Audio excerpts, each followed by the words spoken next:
Hello guys, I'm here to tell you some basics of income tax according to your BCom second year levels exam.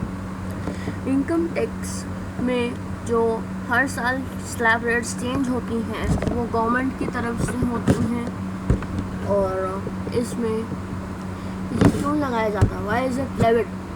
Government who spends a lot for peoples in every field, they need revenue for it to do, so they get it from income tax by levying it on common peoples.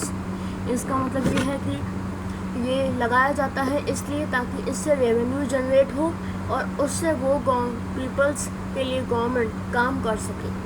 जैसे कि bridges बनते हैं, constructions होती हैं, हमारे लिए schemes आती हैं, पुअर पीपल्स, कॉमन पीपल्स, आम आदमी, रिच पीपल्स, उन सब के लिए जो रिवेन्यूज़ चाहिए होते हैं ताकि उससे वो काम कर सके हमारे लिए, तो इसलिए इनकम टैक्स लगाया जाता है। अब इनकम टैक्स कैसे कैलकुलेट होता है उसके लिए आपको सबसे पहले दो बातें सीखनी पड़ेंगी, असेसमेंट ईयर और प्रीवियस ईयर। प्रीवियस ईयर जिस साल के लिए आप टैक्स निकाल रहे हैं, means previous year is that year for which you have to calculate your tax. Assessment year is that year in which you have to calculate the tax. इसका मतलब ये है कि असेसमेंट ईयर वो होता है जिस साल में हम टैक्स निकाल रहे होते हैं। जैसे कि एग्जांपल है, for previous year 2015-16 the assessment year would be 2016 and 17।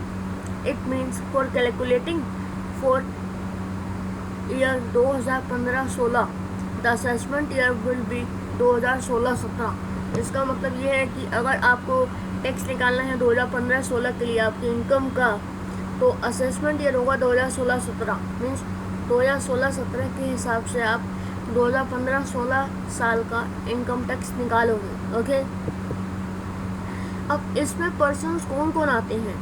Individual and second Hindu undivided family. मैं मानता हूँ कि आप इसको बिजनेस स्टडीज़ में पढ़ा होगा, अपनी हिंदू अनडिवाइडेड फैमिली क्या होती है, करता होता है इसमें। Company, firm, an association of person or BOI, body of individuals, whether incorporated or not. Okay, local authority जैसे कि MCD हो गई, ये वो, ठीक है। Every artificial judicial person not falling with any of the preceding सब clauses, जो इन चीज़ों के अंदर नहीं इंक्लूड हुए persons के अंदर, वो every artificial judicial persons. Okay, explanation.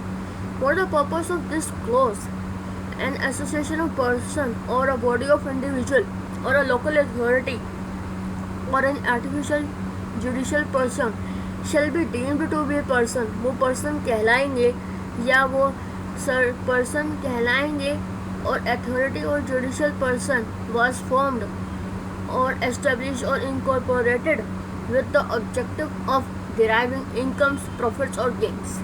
अगर उन्होंने ये लोकल अथॉरिटी या every artificial judicial person, association of person और बॉडी ऑफ इंडिविजुअल्स इनकम या प्रॉफिट या गेन के लिए बनाई है, तो वो पर्सन्स के अंदर कहलाएंगे। Okay, thank you for it. I am glad to tell you about income tax, some basic general knowledge, and in next videos I will be telling you income under the head salaries, capital gain and all. Thank you very much.